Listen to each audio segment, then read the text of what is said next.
Okay, can you please tell me about yourself? Yeah, sure.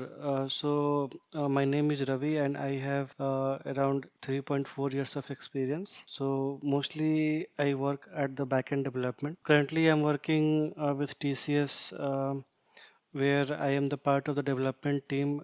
From there is a product called Credit 360 Banking. So, my current tech stack includes Java, Spring Boot, Kafka for event-driven architecture and microservices. So I also have been actively working with Oracle DB and PLSQL. And apart from that, I have also worked with the optimization of database queries. Apart from that, I also participate in code reviews, performance optimization, and I also collaborate closely with the cross-functional teams, including the front-end developers, QA, and DevOps. So yeah, I'm working as a backend developer predominantly.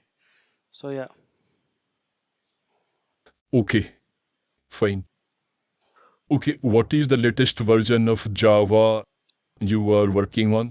currently I'm working on Java 17. So earlier I was working on Java 1.8, and now we are working on 17. Okay. So what are the features of Java 17, you know? Yeah, it has sealed classes, then pattern Okay, matching. have you worked on seed classes? Yeah, I have a little bit of the main purpose of this sealed classes are to restrict which class can extend or implement a given class or interface. So in order to use it, so when declaring a sealed classes or interfaces, we can use sealed modifier followed by the permits clause, which lists the specific classes that are allowed to extend it. For example, let's say we have a vehicle class and we want that to permit for the let's say car and truck class. So we can simply say like public sealed class vehicle and then permits car or truck. So we can do like that way. So a vehicle will be the sealed class and car truck are only allowed to extend it. And apart from these two, this vehicle and sorry, apart from these two car and truck classes, if any other class tries to extend vehicle, so it will throw the compilation error. So yeah. Okay, so what are the challenges you faced while migrating from Java 8 to 17? Yeah, we faced many issues. So one was that removal of deprecated APIs. So JavaX, some of the uh, uh, JavaX libraries has been removed. So those were there. And then we also had to upgrade our Maven plugins and dependencies to make it compatible with 17. So basically some older version of frameworks like Spring Boot did not support Java 17. We had to upgrade them also. And then apart from that, some reflective access uh, also that was throwing error and warnings, or it was failing at runtime because of the strict encapsulation in newer JDKs. So we used minus add opens flag as a temporary workaround until the libraries were updated. So yeah, so those are the changes and challenges we faced. Okay, what is array list and how does it work internally? Yeah, array list is something in which we don't have to mention the size of the items which need to be added. So internally array list uses the regular array object to store elements. So when we add elements to the list, so then initially an array, so actually initially the array list will be having the default capacity of 10. So as we keep adding the elements, so it stores them into the array, and once it reaches the threshold, then it automatically resizes the internal array to the bigger size based on some formula, and further it continues to add the elements to it. So yeah, so that's the internal working. And So Okay, okay, fine. So can you tell me its features or some key points of it? yeah, so features are like the insertion order is maintained in case of array list, and it allows the duplicate elements and null values, and also it provides the random access to elements using the index. So we can say get of index number, so it will give us the that data. And also it is not thread safe by default, so we need to use a synchronized list if we want to use the thread safe one. Okay, okay, fine. Okay, so tell me one thing. As you said, the default capacity of the array list will be there. Some number will be there, right? Now, suppose I want to manually set the initial capacity of this array list. So can we do that? Yeah, we can do that actually. So as soon as we say new array list, and then we have the brackets right in the end. So there we can give the capacity. So let's say we say 100.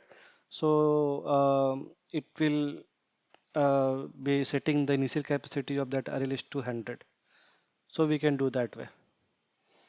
Okay, have you used linked list and can you tell me more about that? Yeah, I have used linked list, and more specifically, I have worked with linked blocking queue in my current project. So which internally we have similar to linked list. So we used to we used it to queue runnable task in the backend processing layer. So one of the main reason for choosing it was that it preserves insertion order, so which was critical for the execution task in the sequence they arrived. The linked structure allowed us to efficiently traverse elements and maintain consistency in processing. So since it is a blocking queue, so it also helped in handling uh, uh, producer consumer scenarios by providing built-in thread safety and blocking behavior when the queue is empty or full. So yeah, so that is how I have used it. Okay. So can you tell me why did you use linked blocking queue over the queue implementations? Like we also have array blocking queue, right? We also have concurrent linked queue. So why did not you use them and you used linked blocking queue? Yeah, I chose this one because um, some regions are there like related to performance and blocking behavior and capacity flexibility. Linked blocking queue provides built-in blocking support, so that is ideal for the producer consumer scenarios. So when the queue is empty, consumer threads will automatically block and wait until the time is available. Okay, so similarly, if the queue is full, producer threads will wait until the space becomes available. So this was more relevant to use. So if we are going to use concurrent linked queue, so that is a non-blocking, so we cannot use that. And again, coming to this capacity management, so linked blocking queue that can be constructed with either a fixed capacity or a optional capacity. Okay, so we can give max value like in the case of integer by default. These were the reasons, and also thread safety and synchronization was also another reason. So yeah, so these were the reasons why we used it. Okay, okay, good. Do you know about heap and stack memory in Java? Yeah, I am aware of it. So stack memory that is used for the storing method calls and local variables, and heap memory is used for the storing actual objects and class instances at runtime. So like each thread in Java has its own stack, okay, and when a method is invoked, a new stack frame is created for that method. So that is done in the stack memory. Primitive types and references to objects are stored also in the stack. Okay, and then in heap memory, like when we create an object using the new keyword, like new string of anything like hello, the object is allocated in the heap. Okay, and the reference to that object is stored in the stack. Okay, so that is how this heap and stack is related, and that is how the data is saved to the heap and stack memory. So yeah, and also this memory in the heap is managed by garbage collector, so that happens automatically internally in the Java. Yeah. Okay, fine. Okay, tell me how many methods are there in the object class? Yeah, so in object class in the Java, so that is the root class.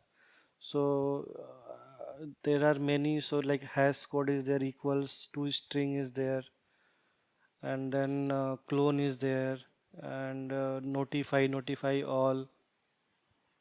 So yeah, these are the ones I'm able to recall. Finalize is there. So yeah, these are the ones I'm able to recall. Okay, so you mentioned equals and hash code, right? So why it is important to override both in a custom class? And also what happens if you override only one of them? Yeah, in Java, if you override equals method, we should always override hash code as well to maintain the general contract between these two methods. So especially when the objects are used in hash based collections, maybe in hash map, hash set or hash table, especially. So actually this contract says that if two objects are equal according to equals, then they must return the same hash code. Okay, and if two objects have the same hash code, they may or may not be the equals. I mean, but unequal objects should ideally produce the different hashes to avoid collision. Okay, so this is what is the contract. So if we override only equals, so and we have a different hash code, so a hash map or hash set will treat them as a different entries. Okay, so let's say we have a um, let's say we have a hash set, okay, and hash set of employees, okay, and we are saying set dot add of new employee of, let's say it has ID and name. Okay, so new employee of 1 comma let's say Ravi, and again we say uh, uh, just we try to say set dot contains new employee of 1 comma Ravi. So this may return false because the hash code might be different. Okay, so that's one thing. And suppose we override hash code only, so if equals still uses the reference comparison, means a double equal to instead of equals, so and not logical comparison, then the hash code may match but the object won't appear equal. So again this will break the logic. So yeah, so ultimately we should override both of them. Okay, so what is the difference between interface and an abstract class? Yeah, both interface and abstract class are used to provide the abstraction in Java. So the main purpose, so interface is used to define a contract that implementing classes must follow. So it represents pure abstraction.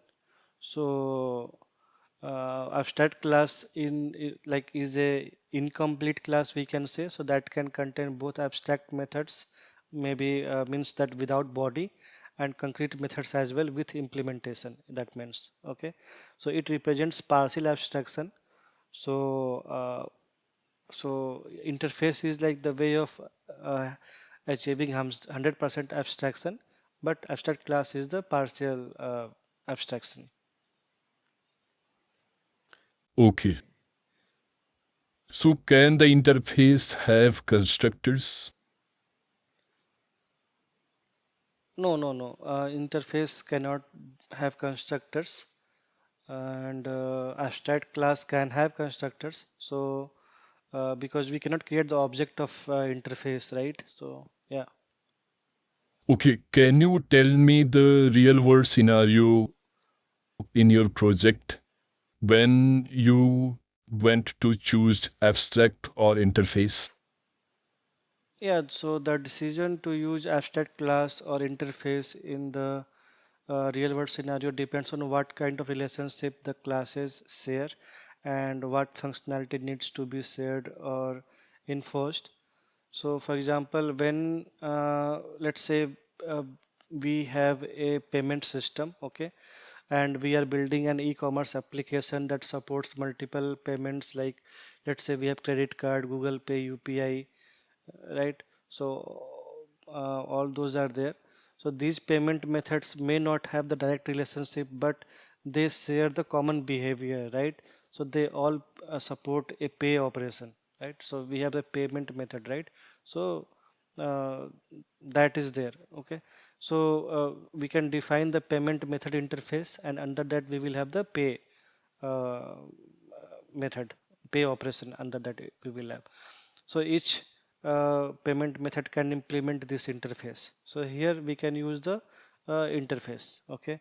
So coming to the abstract classes, so we can use abstract class because they share the common data fields and default behavior methods like a start engine and all. So abstract class allows to have both abstract and concrete methods. So yeah. Okay. What is the difference between system.out, system.error, and system.in? Yeah, system.out is a standard output stream, and it is used to print like normal message to console.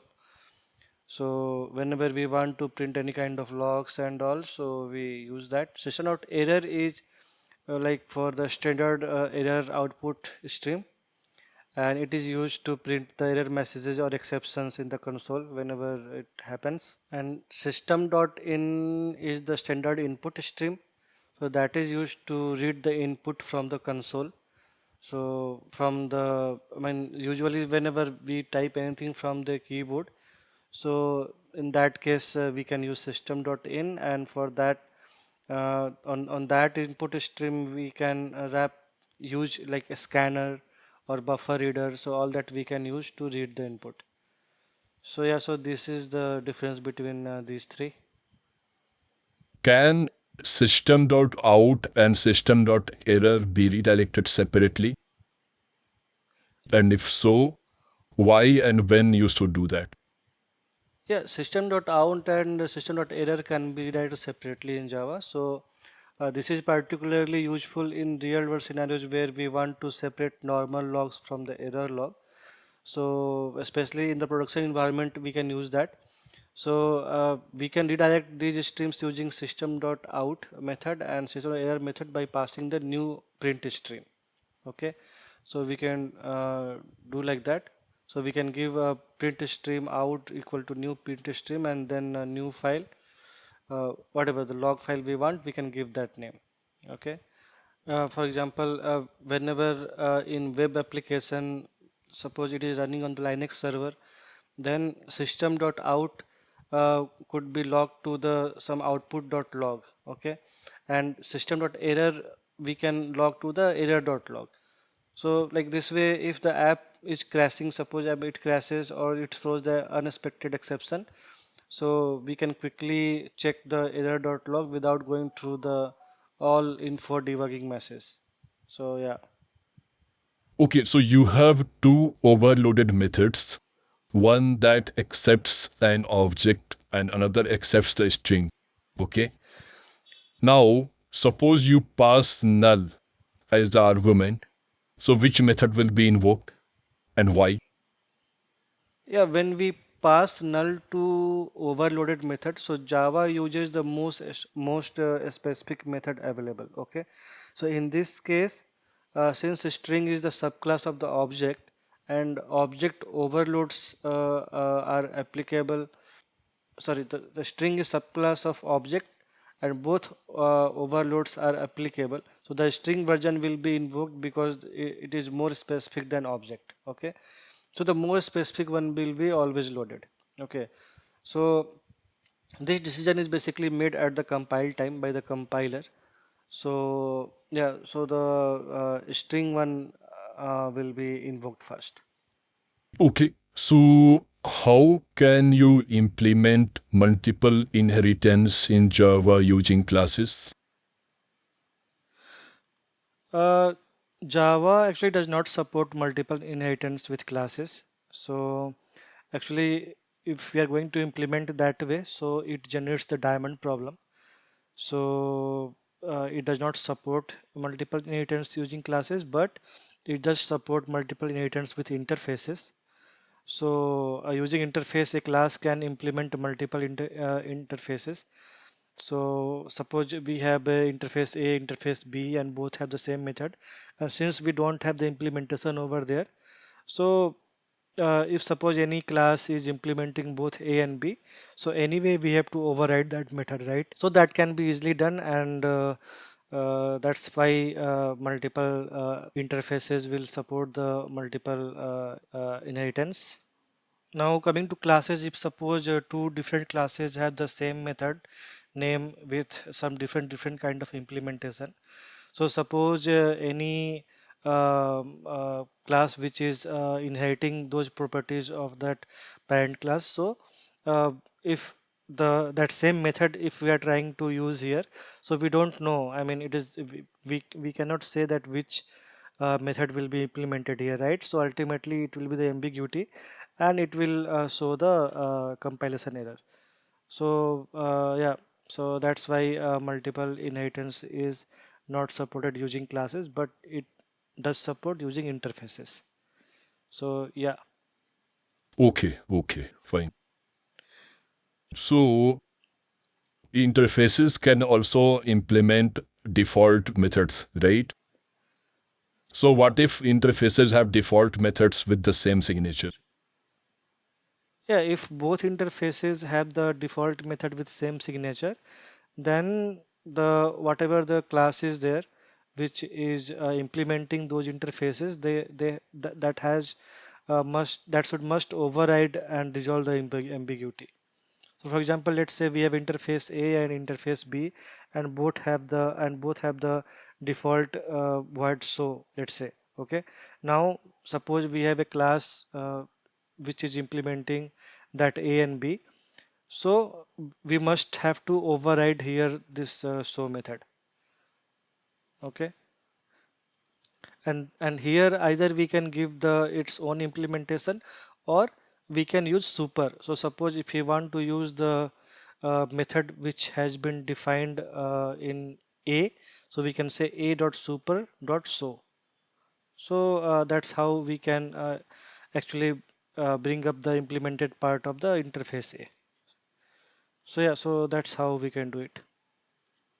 Okay, can you explain the whole hierarchy of custom exceptions in Java? Yeah, so we have throwable, which is the top level class or parent class of all the exceptions. So throwable is on the top, and then under that we have a, exception and error. So error is something like which is irrecoverable situation. So once any error happens, so it cannot be recovered. So examples like we have virtual machine error related, like out of memory error and stack overflow error and all. So all those comes under the error. And then coming to exceptions, so we have a checked and unchecked exception. So checked exception is like also called compile time exception, and unchecked is runtime exception. So checked exception happens at compile time, so it is going to be checked at compile time. So examples like input output exception is there, then SQL exception is there, file not found exception is there. So all these comes under the checked exception. And unchecked exception, as I said, it is the runtime exception. So let's say any number divided by 0, right? So arithmetic exception and array out of bound exception, null pointer exception, right? So all these comes under the runtime or unchecked exception. So yeah, so this is what is the whole hierarchy of the custom exception. And in case of Spring Boot, how do you handle that? Yeah, in case of Spring Boot, we have add controller advice. So like REST controller advice is there. So in that basically we write the global exception handling, and on top of the that global exception, on top of that class we can write at the rate of controller advice, and then there we can under that, under the method level, we can write exception handler, and there, like whatever the response we want to return, so that as a response entity we can return there, return and return new response entity and http method, and whatever the error is there, so that we can return. So that's how we can do in case of Spring Boot. Can you tell me how does Spring Boot works internally?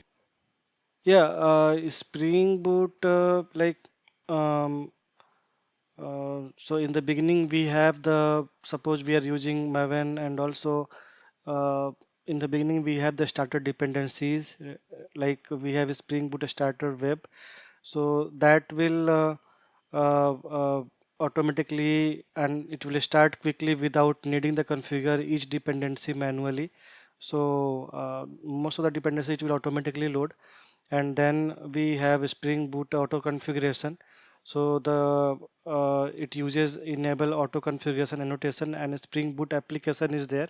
So underlying to that we have again three more another annotations. So like at the rate of configuration, at the rate of enable auto configuration, and at the rate of component scan. So for beans we have at the auto configuration, and for enable auto configuration we have enable auto configuration, and for to scan the packages and from wherever the beans need to be created, so from the packages, so all those packages will be scanned using at the rate of component scan.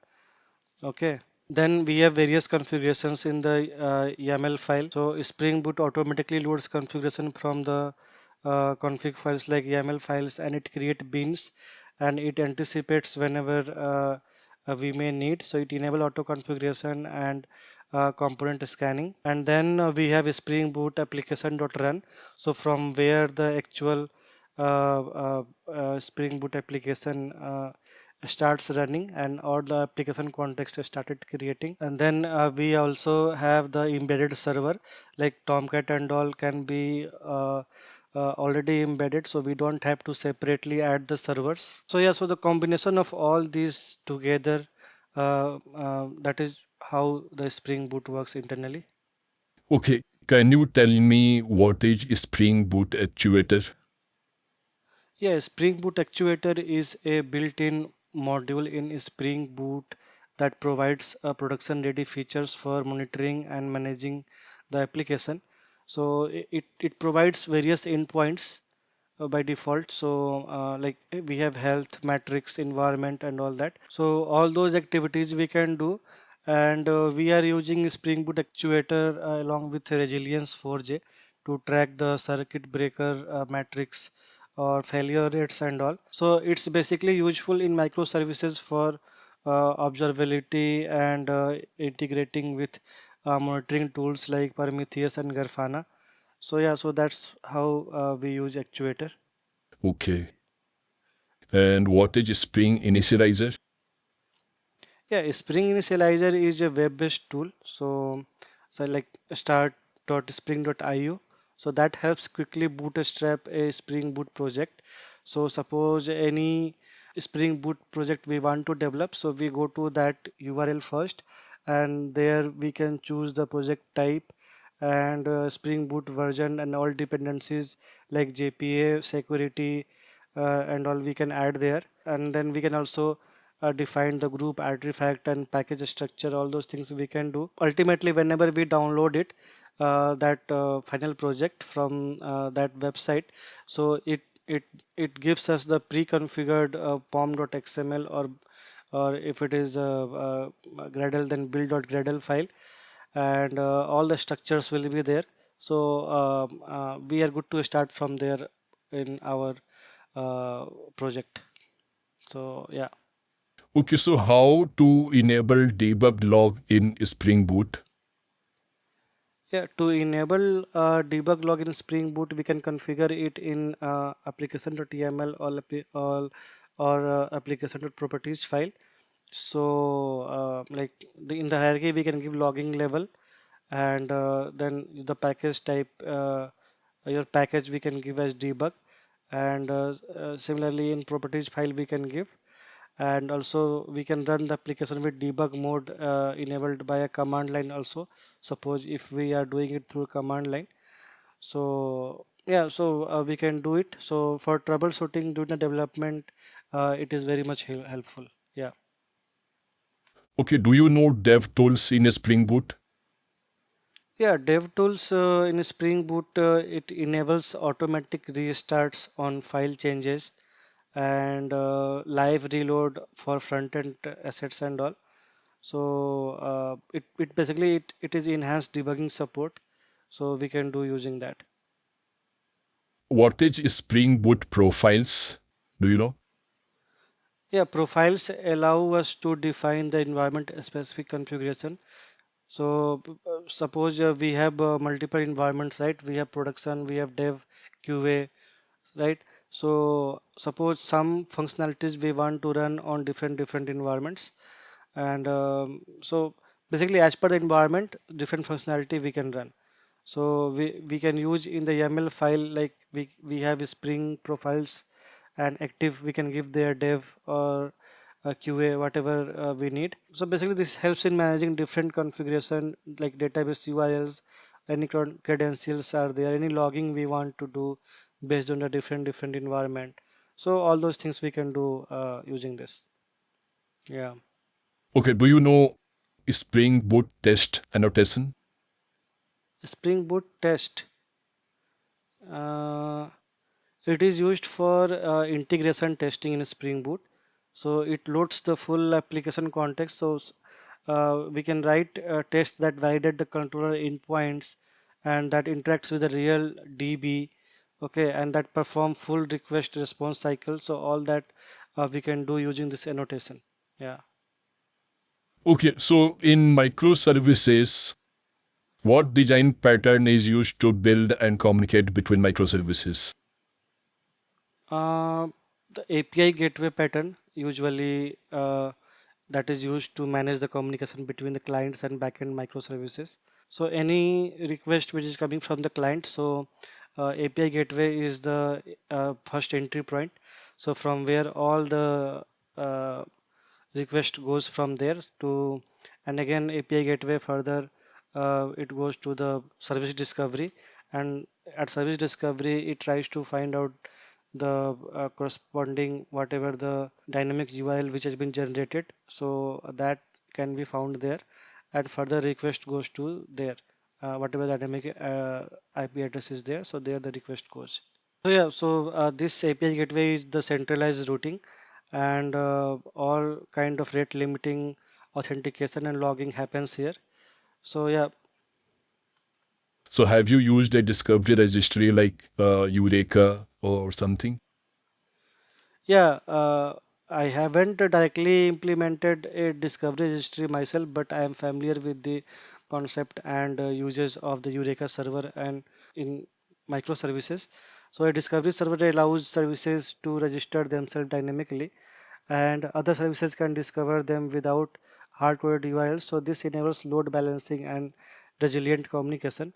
So especially in cloud native deployments. So in Spring Cloud, service registers with Eureka using the enable Eureka's client, and consumers use at the rate of load balance REST template or fin client to discover them. So yeah. And do you know the circuit breaker? Yeah, I have implemented circuit breaker using Resilience 4J in our project. So circuit breaker is a design pattern that prevents the application from continuously trying to call a failing service. So suppose for some reason it is not able to connect with that. So it basically avoids the cascading failures. And with Resilience 4J, uh, we can implement the circuit breaker. We have to give the retries, so two attempts the retries with back of before failing. Okay, so we can give the how many number of retries can be done, and further we have a fallback method. So suppose the retries are finally failed, so at the fallback we can write the fallback method. So whatever in the method, whatever the decision we have taken to do if in case of the failure, then that we return as a part of the request, as a part of response, sorry. Yeah. Okay, what is service mesh and have you used anyone? Yeah, service mesh is an infrastructure layer that facilitates service to service communication in microservice architecture. So yeah, so it handles basically routing and security, it tries the circuit breaking and all. So like I haven't used anyone directly in production, but I understand its architecture and how it offloads operational concern from service to mesh. So yeah. Okay, so you do Hibernate as well, right? Yes, yes, I know that. So what are the core interfaces in Hibernate? Can you name?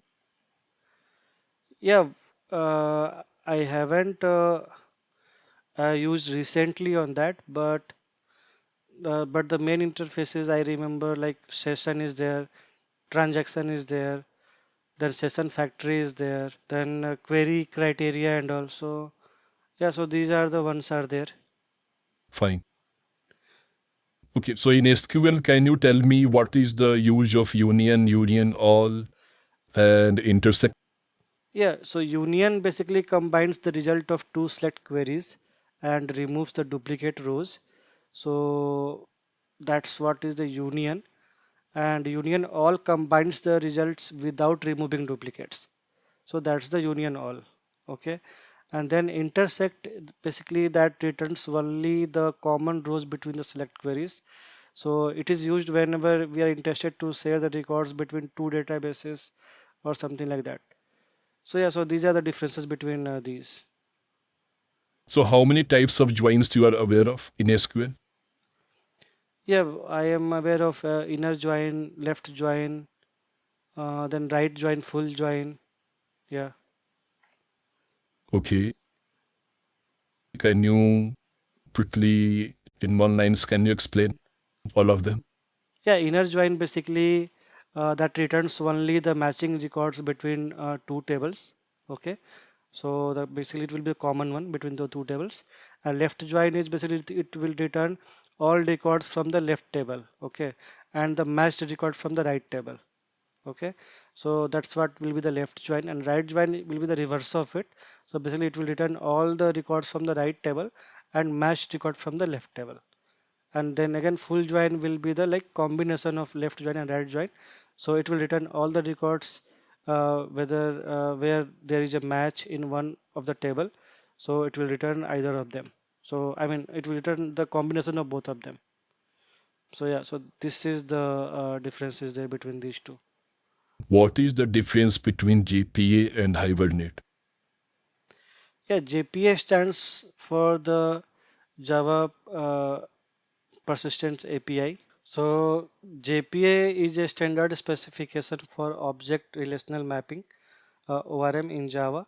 So Hibernate, so JPA we can say it is like kind of interface, and Hibernate is kind of implementation of that. Okay, so Hibernate is the implementation of that JPA specification. Okay, so JPA is a specification. So when we are using Spring Data JPA, so technically using the Hibernate under the hood. Yeah, so that's the difference between these two. Okay, what is lazy and what is eager fetching in JPA? Yeah, lazy fetching is related to data. So in lazy fetching, related data is fetched only when accessed. Okay, and eager fetching is like related data is fetched immediately with the main entity. So that's the difference between these two.